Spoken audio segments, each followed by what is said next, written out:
Good evening. My name is Steve Blazejewski, and I'm here to talk about my capstone project, which is tokenization of a real estate investment fund.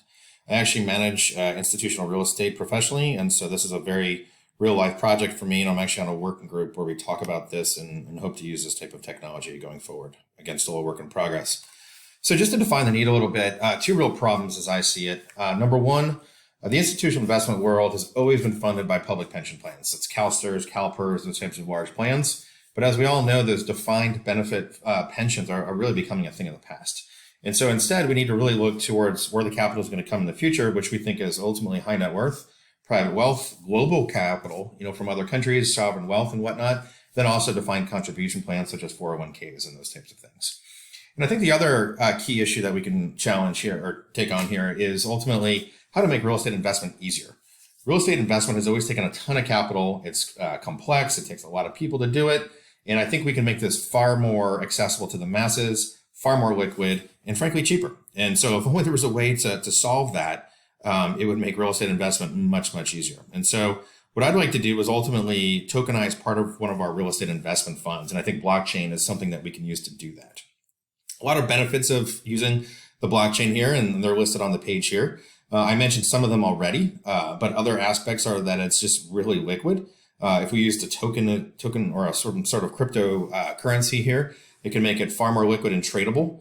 It's obviously synonymous so that you can have investment without really a whole lot of personal information in many cases, obviously subject to the data privacy and know your client type and know your customer type issues, but we can address that. And I think most importantly in this case, it's very scalable.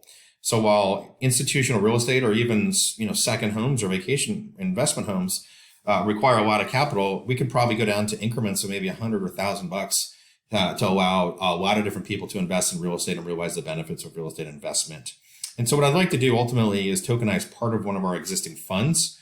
Our most recent fund was about $1 billion. And what I'd like to do is tokenize just about 25% of that. That's really a test case. So about $250 million of that fund, or roughly 25%.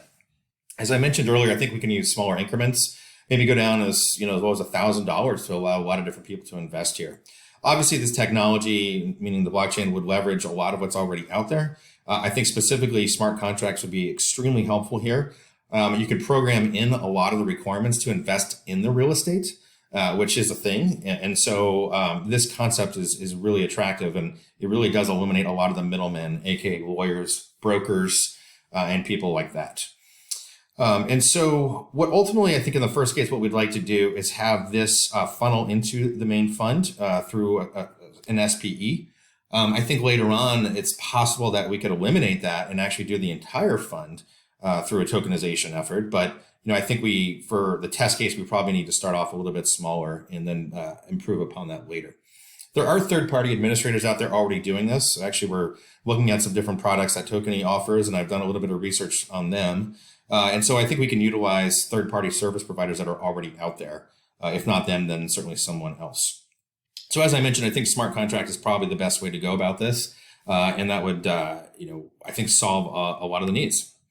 So continuing on, the current competition and environment out there, obviously a couple different choices already. Number one, I've already mentioned direct real estate investment. And that would be just owning the real estate yourself or in a small legal partnership or something like that. And that's direct access, sure, but it's a hard asset, but it takes a lot of capital, as I mentioned. And sometimes deals can take, months or, in many cases, even a year to transact. And so that becomes problematic when you're trying to access the masses in different forms of capital. Again, very costly as well. REITs are already out there, and they do solve some of this need. It is scalable, it is diversified, but you do have a lot of regulation. It's still traded on the market, and so there are limitations. And obviously, the taxation is passed through, as you see, typically in REIT type investments.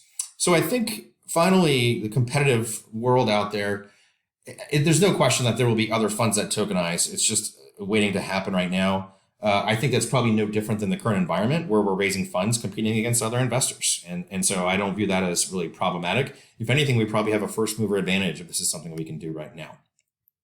And so finally, looking at some obstacles and challenges, real estate and any investment really is regulated by the SEC. That will continue. There are still compliance issues, KYC type things and things like that. But a lot of the requirements can be programmed in through the smart contract. And then finally, on this issue, hacking attacks and data privacy going to be problematic. No different than any other online commerce. I think there are ways to mitigate that.